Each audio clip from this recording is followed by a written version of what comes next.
Pemirsa, kita bertemu kembali di Karni Ilyas Club malam ini. Malam ini saya kedatangan dua orang tamu. Yang satu tidak asing lagi, bekas tokoh DPR, sekarang pendirikan partai baru.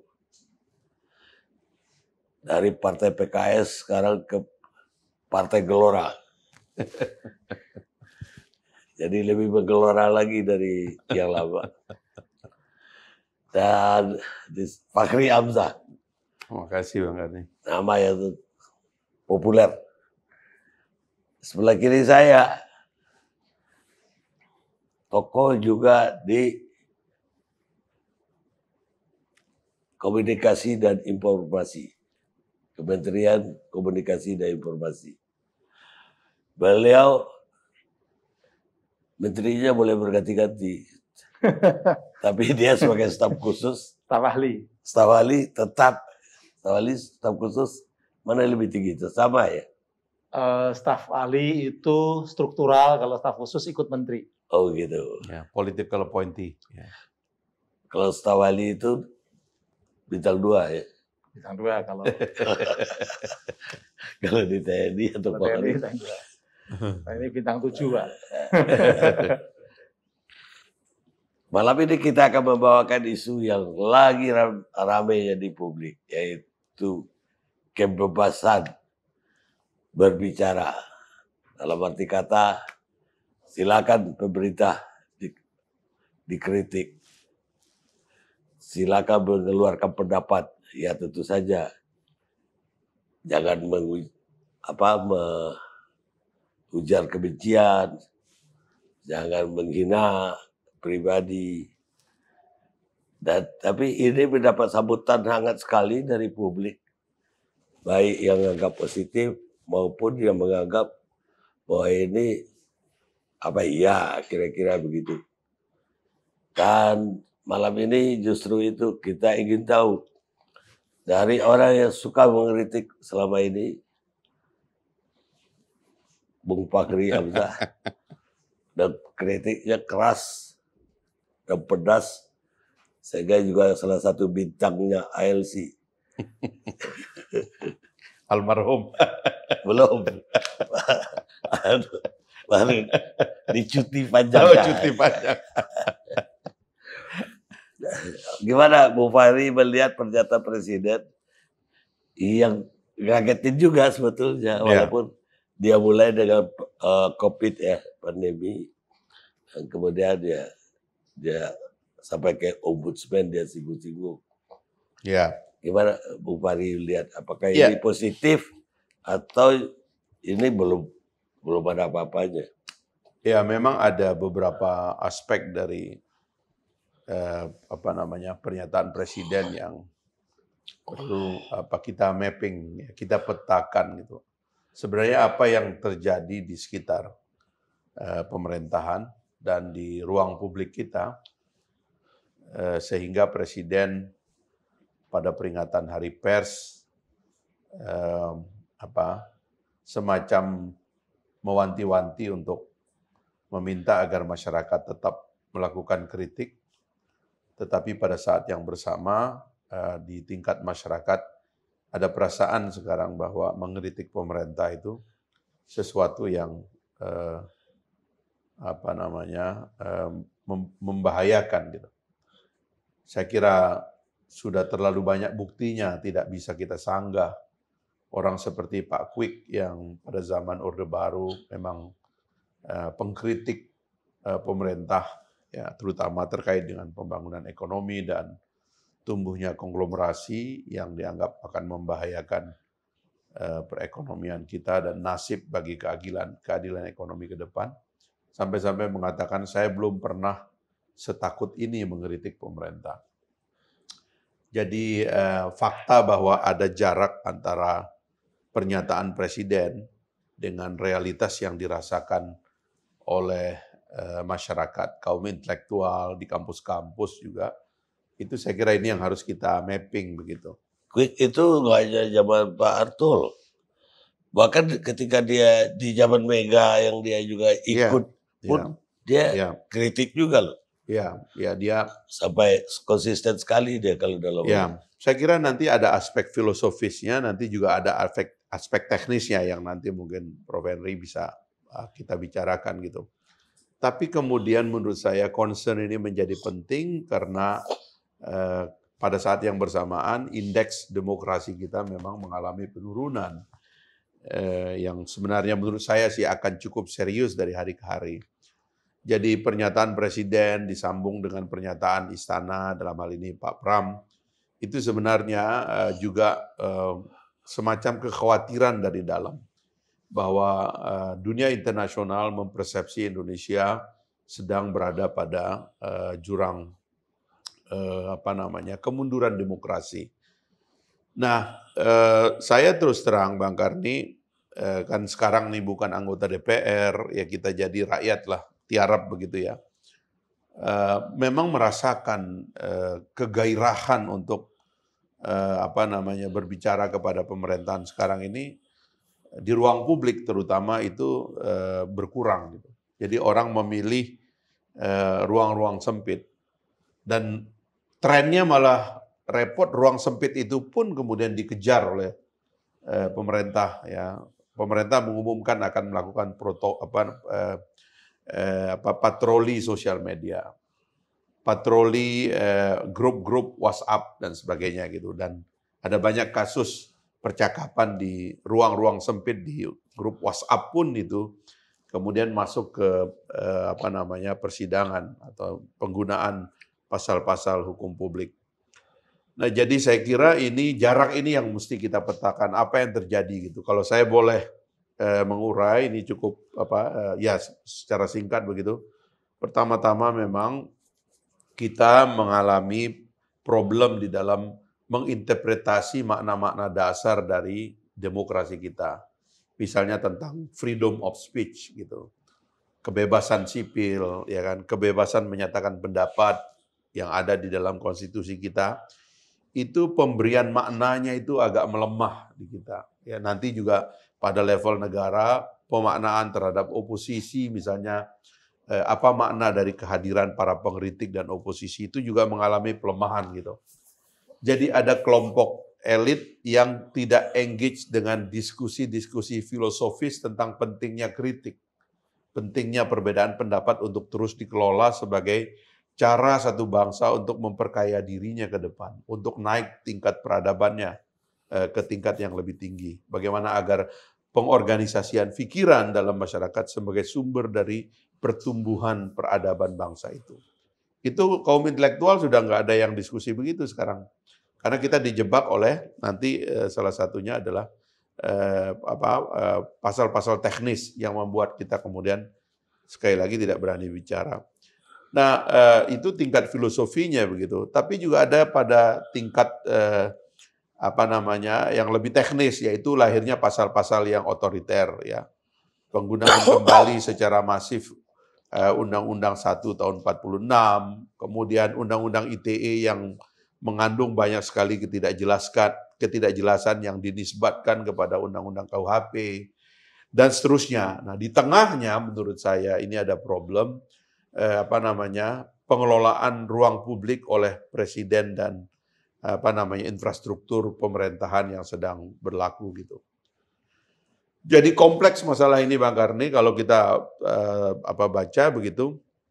Tapi coba kita ambil yang tengah aja lah, tentang manajemen pemerintah dulu lah. Coba kita lihat. Sebelum ke sana, ada benarnya dong kalau ada kritik, kalau nggak salah Rocky Gerung, bahwa ini paradoks antara kenyataannya dan apa harapan presiden ketika hari pers. Sebenarnya paradoks itu menurut saya terminologi yang agak mewah gitu karena konsepnya jelas itu. Tapi ini lebih dari sekedar paradoks sebenarnya gitu. Distorsi kalau menurut saya sih ya, lebih radikal dari itu. Saya sendiri waktu diberikan sama Fadlizon bintang Mahaputra itu sambil menunggu penganugerahan itu saya ditelepon saya didatangi oleh protokol istana bahwa Presiden ingin sekali konferensi pers dengan Pak Fahri dan Pak Fadli bertiga begitu. Bagaimana menurut Pak Fahri? Oh terserah, apa kalau Presiden memang maunya begitu ya kami oke aja gitu. Oh memang Presiden yang ingin katanya, kepala protokol istana itu. Oke, jadi Fadli gimana Pak? Udah Fadli nanti saya ngurus, insya Allah dia mau, saya bilang gitu. Nah terjadilah konferensi pers itu. Yang menarik Bang Karni, pernyataan Presiden dalam konferensi pers itu bertiga itu mengutip persis juga pandangan-pandangan saya tentang apa makna dari pemberian Bintang Mahaputra itu. Padahal kami berdua ini adalah pengkritik. Pertama-tama saya mengatakan Presiden adalah kepala negara, bukan sekedar kepala pemerintahan tapi juga kepala negara. Kepala negara berkepentingan untuk menjamin agar nilai-nilai luhur dalam kehidupan berbangsa itu dijaga, yaitu adanya kritik, oposisi dan sebagainya. Itu dikutip juga oleh Presiden. Nah yang kedua saya kira artinya dukungan kepada para pengkritik, terutama anggota Dewan untuk terus bersuara lebih tajam ke depan gitu. Tapi ya khususnya di Dewan itu kritik hilang gitu. Nanti ini kalau kita kembangkan lagi itu dari mana sumbernya itu? Karena matinya tradisi kritik di dalam dunia partai politik kita. Dan partai politik menjadi kehilangan maknanya sebagai oposisi, sehingga oposisi itu diambil alih oleh publik, dan publik ini kemudian terancam. Karena kalau yang mengkritik anggota Dewan seperti saya dan Fadli pada waktu itu, kita tidak takut ancaman. Saya berkali-kali didatangin surat ya Prof. Henry ya, tentang pernyataan saya itu mau dikriminalisasi. Tapi saya jawab polisi dengan mengatakan, silakan Anda berhubungan dengan Mahkamah Kehormatan Dewan. Sebab hak saya berbicara itu dilindungi oleh konstitusi, kebebasan saya itu tidak bisa dipidanakan karena itu merupakan tugas saya. Tetapi setelah kita menjadi rakyat biasa itu kan tidak bisa kita lakukan karena tidak ada barikadenya. Mungkin pers bisa, tapi juga tidak gampang gitu. Makanya saya beberapa talk show teman-teman itu saya bilang kamu mendaftar sebagai wartawan. Karena kalau kamu nggak mendaftar sebagai wartawan, kamu pun bisa kena ini. Karena wartawan bisa mengatakan Anda ke Dewan Pers. Anda jangan ke polisi, Anda ke Dewan Pers. Kira-kira begitu. Jadi itulah yang sebenarnya ada jarak tadi Bang Karni. Ya. Presiden tuh menurut saya ya, dari pengertian sederhana dia percaya bahwa kritik itu penting. Dia percaya oposisi itu penting. Tapi infrastruktur pemerintahan beliau, orang-orang di sekitar beliau itu tidak terlalu paham bagaimana caranya keinginan baik itu menjadi kenyataan. Gitu. Menjaga ruang publik yang tetap kondusif, ya, bahkan juga kebebasan mimbar dan kampus. Sama sekali tidak ada yang melakukan. Dan ya tentu kita tahu keterbatasan Presiden, ya Presiden mungkin tidak bisa juga langsung bisa menerjemahkan yang dia sebut sebagai tetaplah kritik pemerintah, bagaimana keamanan para pengkritik itu mungkin buat Presiden, udahlah itu urusan orang lain lah gitu. Saya hanya tetap ingin mengatakan bahwa kritik itu penting gitu. Tapi seharusnya menjaga para pengkritik itu menjadi tugas otomatis dari para aparatur di bawah. Ya, itu kan tergantung pengarahan dari atas. Itu yang seharusnya kan langsung gitu. Tapi pertanyaannya di tengah banyak kesibukan Presiden, siapa yang menjaga kalau kriminalisasi itu terjadi kepada orang-orang yang tidak pernah kena kriminalisasi semacam ini gitu. Yang sudah masuk dan yang akan masuk ini gitu. Ada Ratna Sarumpait gitu hanya karena memotret dirinya ya kan, karena dia adalah pengkritik tapi dia sekali memotret dirinya lalu dia mengatakan bahwa dia dianiaya orang, dia masuk bui. Saudara Ahmad Dhani yang mengatakan para penyerang dirinya itu di sebuah hotel, dia bilang idiot, masuk. Dulu juga ada kasus Baik Nuril itu, bahkan itu lebih tragis lagi. Dia dilecehkan oleh atasannya, dia melaporkan, lalu dia kemudian mau dipidana. Jadi bagaimana menyiapkan infrastruktur peradilan di bawah ini dan para penegak hukum ini memahami bagaimana cara mengamankan kritik. Saya kira itu yang lebih berat untuk kita Baik, bicarakan dari ke tadi depan. kesimpulannya saya tangkap bahwa terjadi kemunduran demokrasi. Iya, Kalau sampai jatuh lagi, apa yang terjadi? itu yang saya bilang. Di ujung ini, kalau kelola turunnya indeks demokrasi kita, di ujung ini ada dua bahayanya gitu. Bahaya pertama, kalau pemerintah tidak paham bahwa kebebasan itu adalah hak seluruh masyarakat, hak umat manusia, maka negara akan menjadi negara otoriter. Dia mengambil seluruh hak rakyat dalam satu pengendalian. Atau yang kedua, rakyat akan mengambil seluruh hak-haknya dan tidak memberikannya kepada negara, maka jadilah kita negara yang anarki. Jadi di depan itu ada otoritarianisme atau anarki. Otoritarianisme itu apabila negara menganggap bahwa kebebasan ini harus dia rampas karena dia mengkhawatir dengan hingar-bingar kebebasan itu. Atau anarki ketika rakyat mengatakan negara sudah tidak bisa lagi dipercaya untuk memberikan kebebasan kepada kita, maka kita rampas ini, terjadilah anarki gitu. Saya kira ini yang harus kita cemaskan terjadi ke depan. 98 dong kalau anarki. Bisa jadi. Gimana Profesor? Ini udah masuk filosofis, tak praktis, dan kemudian juga udah sampai kepada akibat. Ya, kalau saya agak sedikit berbeda dengan Bung Fahri ya, kan kalau nggak beda nanti nggak rame nanti.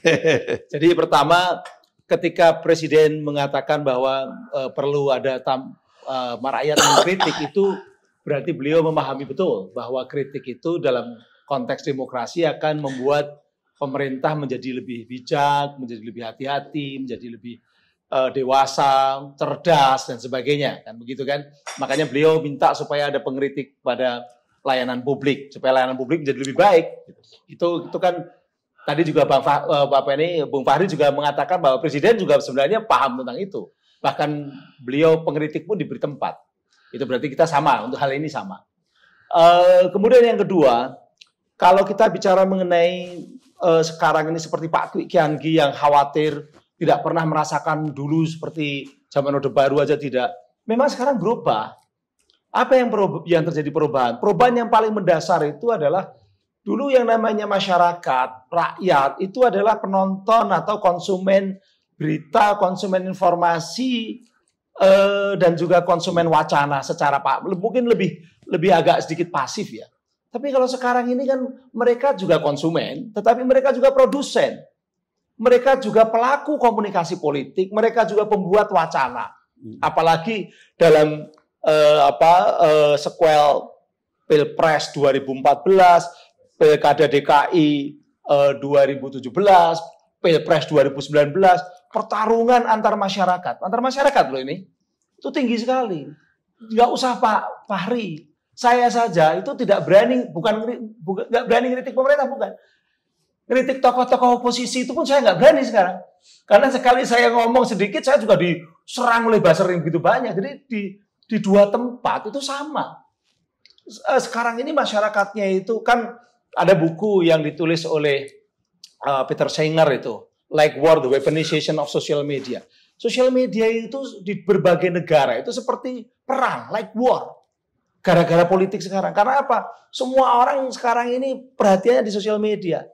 Kalau dulu hanya sekedar baca koran, ya kalau mau menyampaikan unek-uneknya kan sulit. Kalau koran harus lewat Pak Karni dulu di forum keadilan, misalnya begitu. Kan tidak mudah. Tapi kalau sekarang semua orang bisa. Nah itulah kemudian jadi keributan, keriuhan. Yang tidak pernah dialami sebelumnya, termasuk oleh Pak Kwik.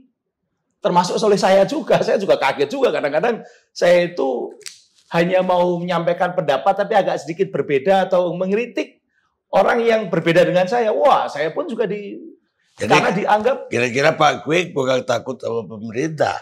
Sama yang dia sebut buzzer kan itu kan. Iya. Dia sebut buzzer. Walaupun menurut saya tidak semua orang itu yang aktif di media sosial, yang agresif dan sensitif itu buzzer. Karena memang sekarang ini hampir semua orang agresif, sensitif. Kalau buzzer itu kan seakan-akan konotasinya kan dia dibayar kan. Saya aja disebut buzzer RP, saya kadang-kadang seperti itu. Padahal saya ini juga dosen, saya memang tugas saya harus ngomong gitu kan. Nah itu dianggap buzzer. Begitu pula yang lain. Nah, saya melihat bahwa ada orang-orang yang aktif di media sosial itu karena memang passionnya ingin menyampaikan pendapat. Justru itu sebenarnya kebebasannya ada di situ sekarang. Itu yang pertama. Yang kedua mengenai undang-undang ITE. Nah, ini memang kebetulan saya ini tentang undang-undang ITE itu ada di berbagai level. Ketika revisi undang-undang ITE tahun 2016, saya ketua panjanya. Ketika 2008 ya saya ikut-ikut lah karena saya udah jadi staf ahli, tapi belum terlibat langsung, tapi saya ikut-ikut kalau diskusi-diskusi gitu aja. Nah, itu di tingkat level atas, tapi di level bawah saya sering harus menjawab pertanyaan teman-teman polisi di Polda-Polda ketika mereka punya kasus-kasus ITE. Bahkan saya juga di satu sisi saya kadang-kadang memberikan masukan kepada kepolisian sehingga saya bilang ini nggak masuk, ini tidak bisa. Boleh dicek itu di beberapa Polda. Banyak sekali yang saya bilang ini tidak bisa masuk. Ini bukan, Pak. Tapi saya juga kadang-kadang diminta oleh teman-teman SafeNet yang kasus-kasus di luar bukan kepolisian yang minta, tapi justru teman-teman aktivis. Saya bantu yang di Jogja, yang Irfani sampai menang di Mahkamah Agung. Saya bantu yang Saiful Mahdi di Aceh. Saya bantu yang namanya di Surabaya yang dia berhadapan dengan seorang anggota DPD. Nah, saya melihat bahwa memang undang-undang ITE ini banyak dimanfaatkan untuk konflik-konflik yang terjadi di... Yang memanfaatkan siapa? Yang memanfaatkan? Banyak pihak. Kalau saya malah nggak pernah menemukan undang-undang ITE itu dipakai oleh Presiden. Presiden belum pernah menggunakan undang-undang ITE untuk melaporkan seorang. Jadi tidak ada kasusnya. Kedua, menteri pun yang pakai kan kemarin kan Pak Luhut, tapi itu pun kemudian diberhentikan. Maksudnya aparat ya, ya, tapi di daerah itu ada mantan anggota DPRD sama ibu lurah, kadang-kadang begitu. Ada tokoh-tokoh di tingkat elit, ada rektor dengan dosen, ada pengusaha dengan karyawannya. Itu yang terjadi. Memang begitu, memang terjadi. Dan itu dicatat sama teman-teman SafeNet. Saya punya daftarnya. Dan memang persoalan yang di lapangan tadi, ternyata konflik antar masyarakat itu sekarang banyak. Gara-gara di media sosial. Jadi kalau dulu orang ngerasanin orang, itu mungkin tanpa media sosial, sekarang ngerasaninnya di Facebook. Nah, kemudian mereka lah menggunakan undang-undang ITE. Kadangkala banyak yang penerapan undang-undang ITE di lapangan itu, kalau menurut persepsi saya dan sebagai orang yang tahu dan ikut terlibat, salah. Itu yang terjadi. Termasuk misalnya contohnya yang Saiful Mahdi tadi. Dosen di Aceh, dia hanya mengkritik penerimaan dosen baru di fakultasnya, lalu dia mengatakan innalillahi wa inna ilaihi rajiun, telah terjadi matinya akal sehat di fakultas teknik. Nah, dia dituntut oleh dekan, oleh pimpinannya, sehingga dia akhirnya diputus penjara 3 bulan. Saya ikut memperjuangkan, saya datang ke Aceh walaupun tidak ada yang ngasih honor, saya datang ke Aceh bantu itu. Karena ini ada persoalan bahwa kalau saya juga mikir kalau seperti ini dosen alumni Cornell University kemudian dipidana, saya yakin dia punya link teman-temannya di Amerika sana. Ini jadi isu internasional ini. Dan ternyata benar. Ya. Itu disebut itu beberapa hal-hal seperti itu. Ya, tapi kalau dari Ibu Fahri tadi bukan persoalan konflik horizontal melalui medsos tadi. Tapi lebih dari tekanan pemerintah terhadap masyarakat sehingga ujungnya tadi bisa menimbulkan otoriter. Nah, itu yang saya tidak setuju kalau itu. Kalau itu tidak setuju. Ya, argumennya gimana? Nah, kalau itu tidak setuju karena memang sebenarnya itu tidak dalam by design pemerintah bahwa pemerintah ingin supaya ada pembungkaman dan sebagainya, tidak. Itu tadi konflik-konflik horizontal. Memang ada perbedaan struktur ya. Kadang-kadang memang yang konflik itu tidak selalu sama. Pak Profesor. Jadi cara berpikir kita tarik sebenarnya siapa yang harus mengambil inisiatif kalau ada realitas baru seperti ini. Ini kan sebenarnya realitas baru yang kita semua juga pusing. Pemerintah akhirnya juga sebenarnya lagi pusing juga ini. Tapi kan kalau kita harus berharap kan kita berharapnya kepada pemerintah. Ya. Kita nggak bisa berharap rakyat untuk berhenti bertengkar sebab konflik pada dasarnya itu nature-nya daripada manusia kan. Makanya demokrasi menjadi sistem ideal karena konflik itu dikasih prosedur, ya kan? Dalam tradisi lama konflik tidak ada prosedurnya. Dalam demokrasi konflik ada prosedurnya. Nah, kalau prosedur ini ternyata kemudian membuat konflik itu meluas, negara harus mengambil sikap untuk memperbaiki prosedur ini. Termasuk tadi itu memperbaiki pasal-pasal. Kan mapping itu yang harus dibuat. Nah, menurut saya kelemahan dari pemerintah adalah sepertinya pemerintah tidak tahu cara untuk menghentikan ini gitu. Dan sekarang ini sudah berefek buruk kepada kita semua. Konflik sosial yang meluas, efek dari konflik elit ke bawah yang meluas. Karena dulu kan kita nggak punya infrastruktur untuk mengimpor konflik dari elit ke bawah. Sekarang ini ada infrastrukturnya, itu sosial media ini menjadi alat bagi konflik, termasuk masuk ke dalam rumah tangga, Bang Karni. Suami istri, kakak adik, dan sebagainya gitu. Nah sayangnya Pak Jokowi, itu yang saya mau katakan sebenarnya. Sayangnya Pak Jokowi itu tidak punya kaum intelektual yang bisa memberi mapping kepada Bapak, ini harus dihentikan Pak. Jangan kita biarkan ini terus. Stop pasal ini, atau stop kalau infrastruktur hukum kan Bang Karni, kalau saya sebenarnya melindungi warga negara tuh lebih suka Miranda Law daripada hakim komisaris. Karena Miranda Law itu dinisbatkan kepada lawyer. Kalau hakim komisaris kan nanti muncul jabatan publik baru yang saya agak khawatir juga. Jadi problem gitu. Nah ini kan yang harus dipreteli oleh negara gitu loh. Supaya kita berhenti dengan hal-hal remeh seperti ini gitu. Dan memulai memanfaatkan ini semua sebagai medium bagi kemajuan bersama. Mungkin itu yang saya nggak tahu, mungkin Prof juga ada perasaan kita ini terjepit di tengah, sandwich juga kita ini, karena DPR pun kan nggak ngerti sebenarnya bagaimana cara mengakhiri ini. Saya dulu terus terang, kenapa saya ngotot berusaha agar undang-undang KUHP itu kita sahkan gitu ya. Pertama dia koreksi terhadap undang-undang lama, lalu kita kemudian sebenarnya ada semacam rekodifikasi untuk menyederhanakan undang-undang lex spesialis itu Bang Karni gitu. Tapi itu kan gagal. Akhirnya menyebabkan polisi ngambil undang-undang 146, ITE digandengkan dengan KUHP kemudian menjadi lebih liar kepada masyarakat. Saya mengerti kalau pembuat undang-undang seperti beliau, dia sanggup membela si A, melihat bahwa polisi salah.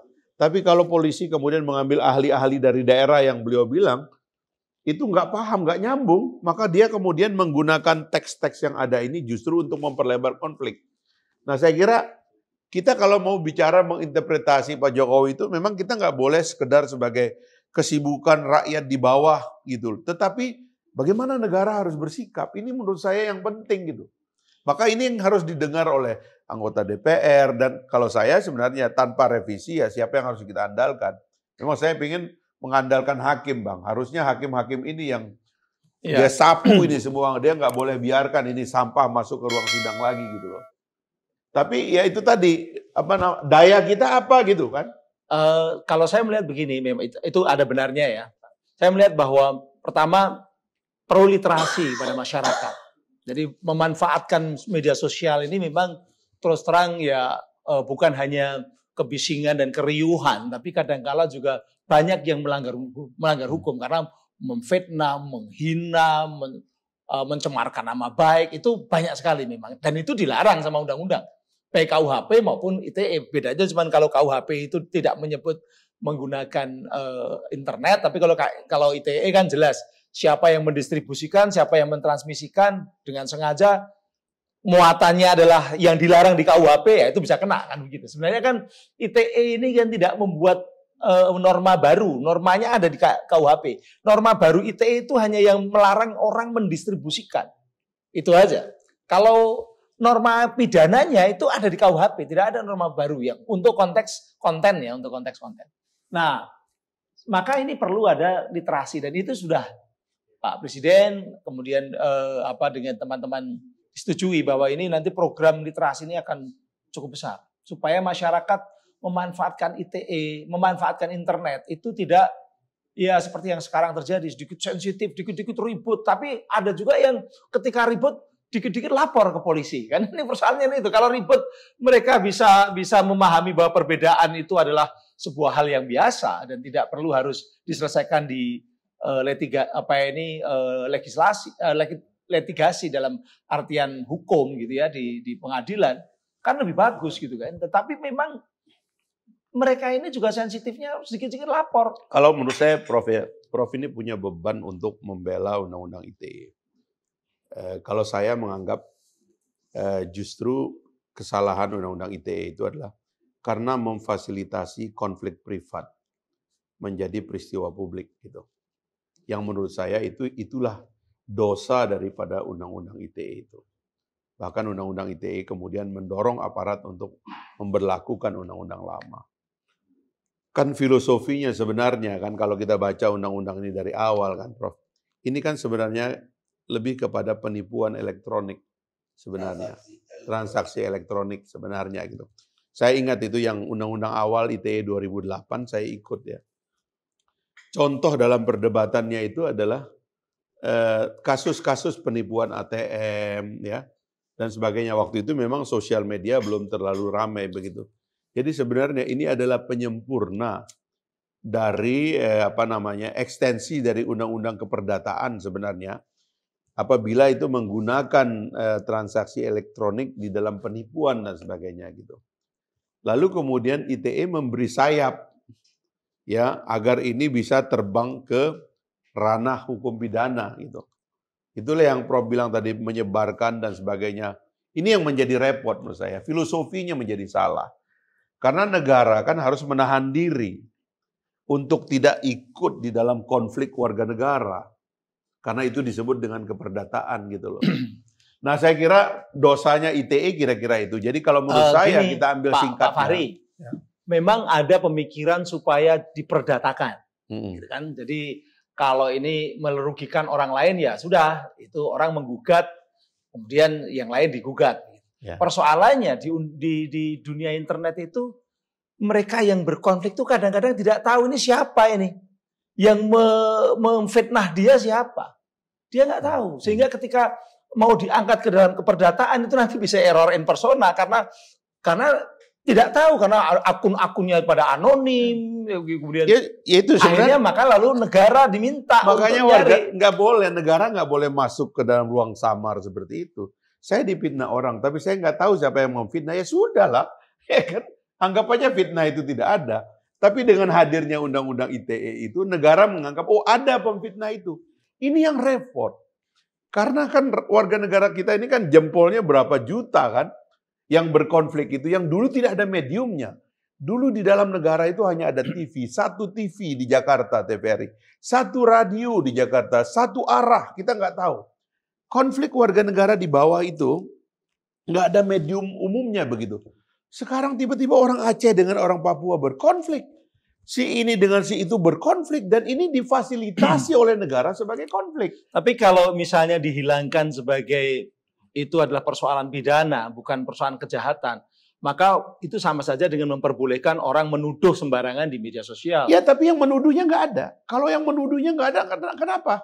Ya itu ya, kan namanya kalau dulu namanya surat kaleng, Pak. Surat kaleng memang betul itu iya. Saya setuju.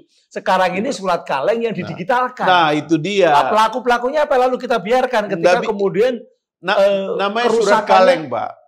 Kalau saya ada fitnah surat kaleng, saya sewa orang untuk ngecek siapa ini surat kaleng. Itu kalau misalnya yang terkait dengan penghinaan sama nama baik. Kan di Undang-Undang ITE itu 2 pasal yang bermasalah, yang sering dikontroversikan. Pasal yang kedua adalah pasal 28 ayat 2. 28 ayat 2 itu larangan menyebarkan informasi yang tujuannya mensiarkan kebencian dan permusuhan yang dasarnya sara. Karena negara kita adalah negara yang berbineka, maka larangan mensiarkan permusuhan dan kebencian ini itulah kemudian ada di Undang-Undang ITE yang sebenarnya perpanjangan dari pasal 156A yang ada di KUHP. Ya. Karena kenapa? Karena memang ya yang namanya sara itu potensi konfliknya tinggi. Makanya jangan orang dibiarkan menyebarkan informasi untuk misalnya ya ini kasus-kasus bahwa mengajak untuk melakukan pengerusakan ke toko-toko dari suku tertentu atau apa keturunan tertentu. Ya sebetulnya kalau kita ikutin jalan pemikirannya Bu Fahri, itu sebenarnya udah di cover oleh KUHP. Nggak perlu lagi harusnya ada di Undang-Undang ITE. Kalau itu pakai digital ya.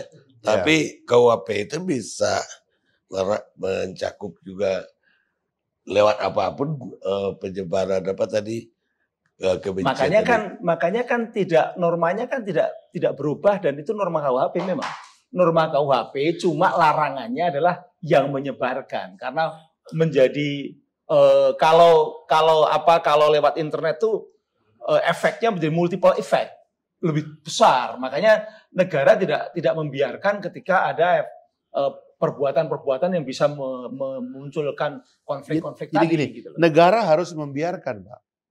Karena itu adalah ujian bagi kematangan kita sebagai warga negara. Jadi misalnya dalam kasus surat kaleng, saya difitnah oleh orang dalam surat kaleng. Fitnahnya nggak benar, terus ngapain saya, Pak?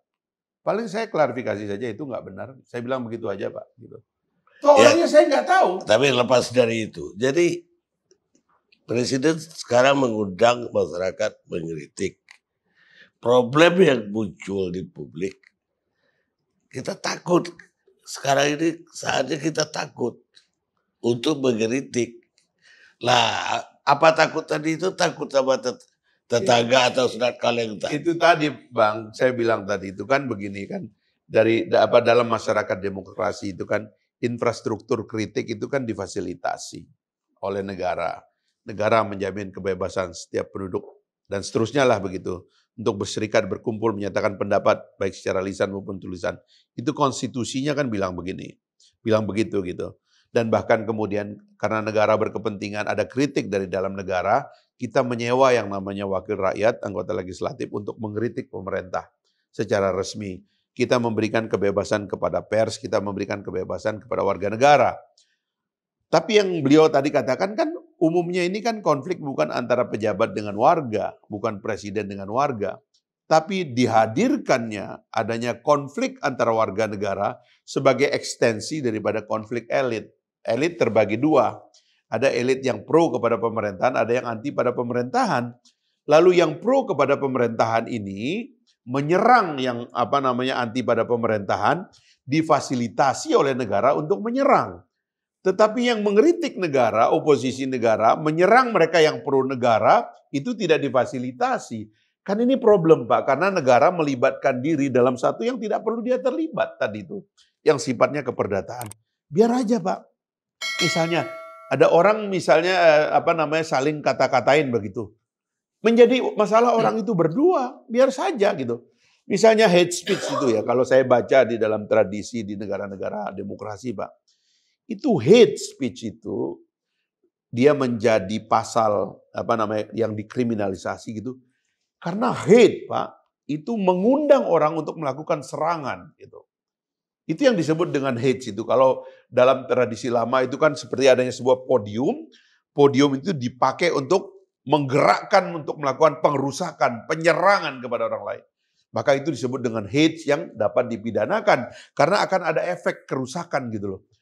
Tapi kalau orang itu mengkritik, menyatakan pendapat dan sebagainya, apa urusannya dengan kerusuhan? Memang tidak ada. Nah makanya. Tidak ada. Kalau tidak ada maka itu tidak perlu negara terlibat. Bukan. Yang dilarang bukan mengkritik. Kalau mengkritik berpendapat itu konstitusi juga memberikan katakanlah itu hak warga negara. Pasal 28. Artinya memang tidak ada larangan kepada kritik. Makanya Presiden minta supaya dikritik. Tidak ada larangan terhadap berpendapat, tapi yang dilarang oleh undang-undang. Dan undang-undangnya yang salah satu yang membuat juga beliau sebenarnya tahun 2008.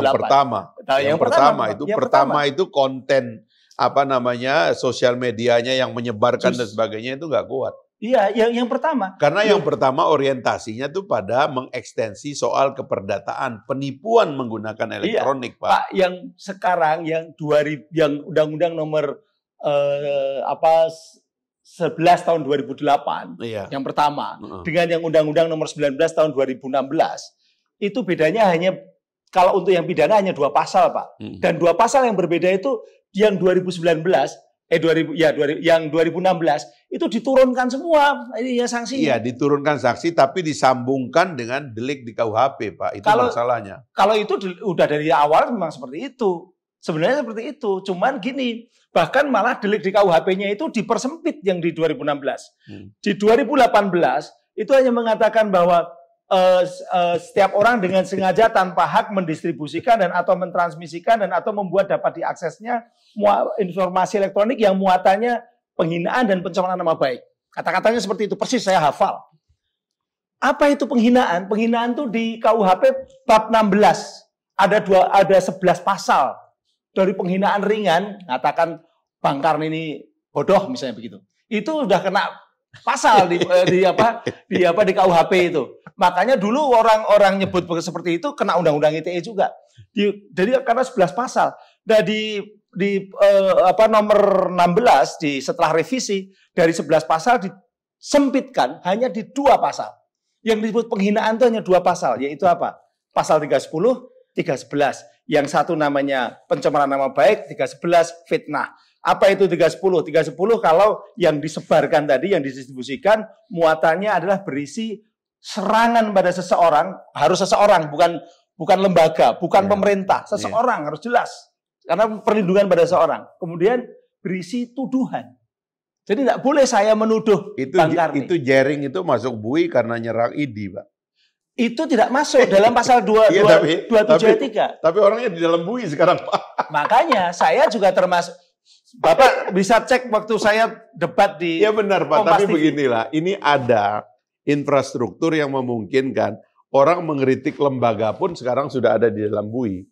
Karena itu sebenarnya ini yang harus dihapus sebenarnya.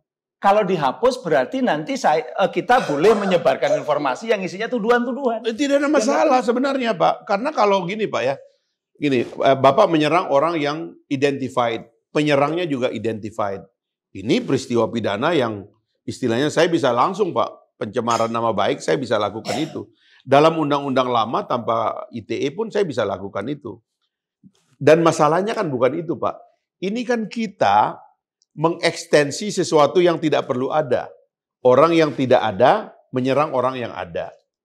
Ya kan? Orang yang ada menyerang orang yang tidak ada. Atau menyerang lembaga, seperti kasus Jering. Yang lembaga tidak kena. Loh kan Jering kena, Jering di dalam bui, Pak. Jering itu makanya ditahan. Kalau ditahan itu bukan 27 ayat 3. Karena 27 ayat 3 itu sanksinya 4 tahun. 4 tahun berarti di KUHP tidak boleh ditahan. Kalau tidak salah dia pakai satu ayat Undang-Undang 146 juga itu. Pakai 146. Jadi gara-gara dia demo, Pak Bang. Jadi dia demo, dari habis demo itu dia menulis di Instagramnya. Jadi ini dikembang-kembangkan. Jadi bukan 27 ayat 3 tadi yang itu. Jadi ini korban sudah terlalu banyak, Pak. Jadi kita nunggu korban. Makanya saya kesimpulan saya, ini ada persoalan komunikasi. Oke. Ada persoalan komunikasi di mana pemahaman terhadap undang-undangnya juga masih bermasalah. Oke. Saya setuju bahwa mungkin ada di kepolisian, ada di kejaksaan, bahkan juga di hakim. Karena saya tahu persis bagaimana hakim sudah saya jelaskan tentang makna undang-undang, masih kena juga. Di Hakim Pengadilan Negeri Aceh. Saya sebut aja, terus terang aja. Iya, betul. Jadi perlu ini memang nanti, tapi untuk presiden, Bang.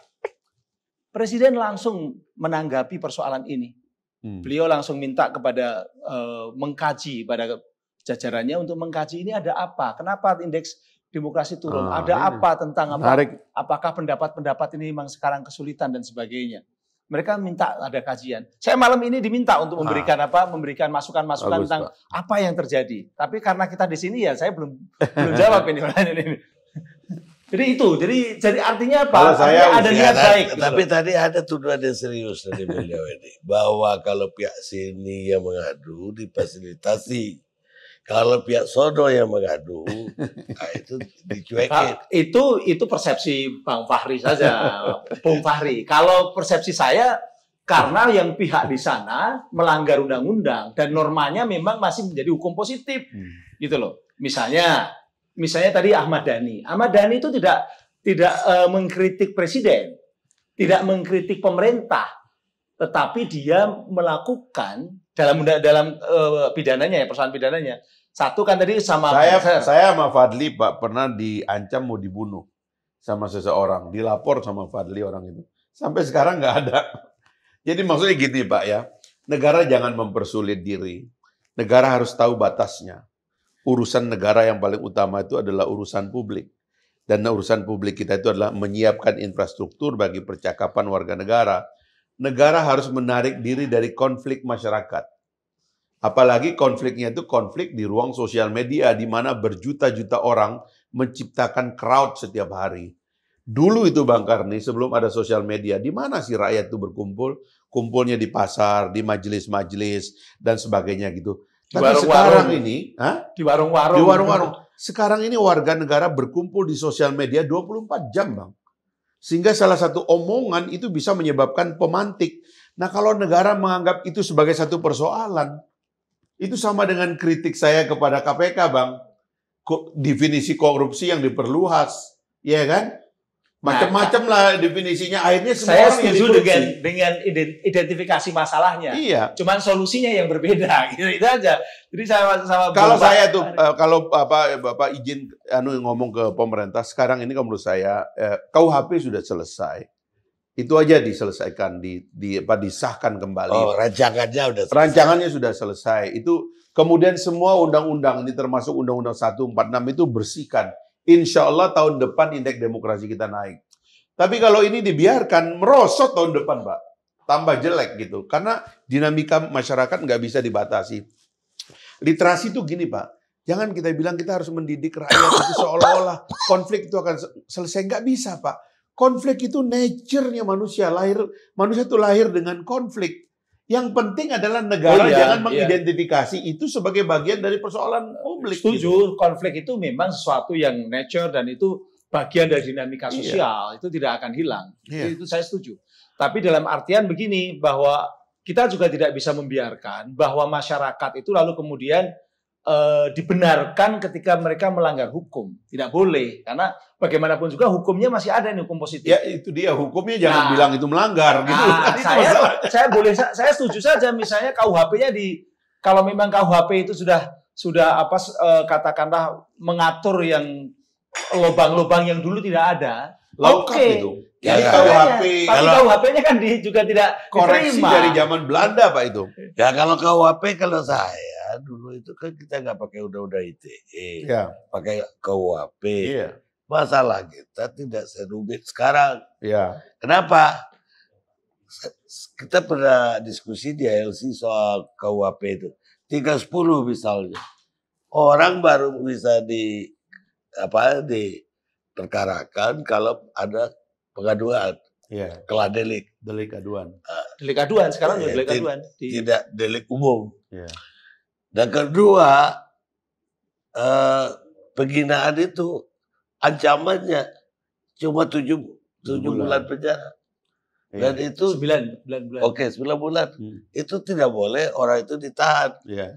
Undang-undang yang baru ini dibikin 6 tahun. 4 tahun, Pak. Iya, belakangan. Awalnya. Itu yang menurunkan saya. 6 tahun beliau yang bikin waktu itu. Jadi semangat banget memasukkan orang ke sel. Bagi saya pembuat undang-undang. Habis APBN ngasih makan narapidana. Kita turunkan 4 tahun. Yang aslinya 6 tahun. Yang pasal 29 aslinya 12 tahun kita turunkan menjadi 4 tahun, Pak. Artinya itu revisinya Presiden Jokowi loh, Pak. Oke. Tapi dua-duanya perumus undang-undang menurut saya ada lagi yang salahnya. Dalam KUHP itu pengaduan itu tidak bisa dilakukan, pengaduan dari orang terhadap penghinaan, kalau itu demi kepentingan umum. Iya.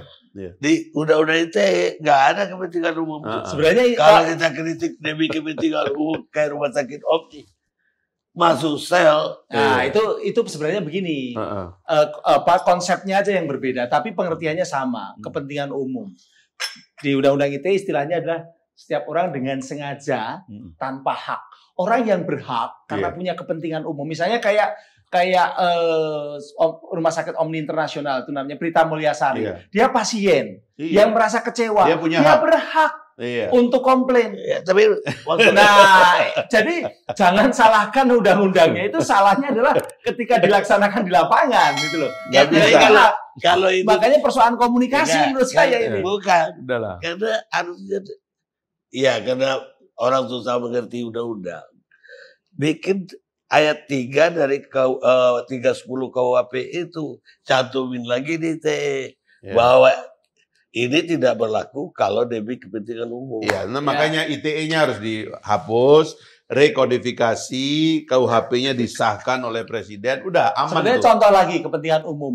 Wartawan Hmm. dalam konteks dia menggunakan berita di institusi media tidak kena karena itu untuk kepentingan umum. Iya. Tidak kena, maka berlakunya undang-undang pers. Iya. Jadi tidak boleh yang namanya pemberitaan, termasuk kritiknya Pak Fahri, kalau lewat TV tidak bisa kena. Karena udah melewati editorial, melewati kebijakan editorial. Tapi kalau wartawan Pak Karni nge-tweet sendiri, Pak Karni bisa kena. Karena itu bukan lagi sebagai institusi media gitu loh. Baik, baik pemirsa. Ada banyak yang Ya, harus- kesimpulannya bahwa undang-undangnya ada kekurangan, pelaksanaannya juga ada kekurangan, sehingga terjadilah konflik antar warga tadi ya, dalam arti kata konflik sosial.